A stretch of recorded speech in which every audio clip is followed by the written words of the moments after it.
Анаргама ең этеңе болу.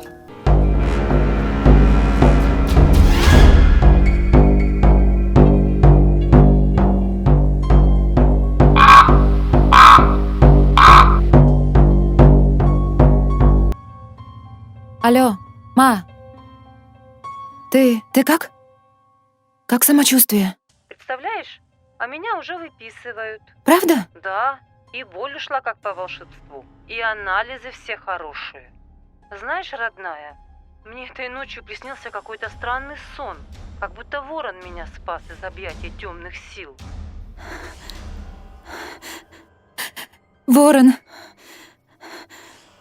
Мам, главное, ты выздоровела. Это самое главное. Я тебя люблю, мам.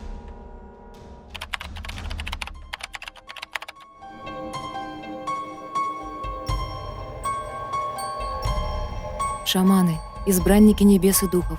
Розалия Бравина.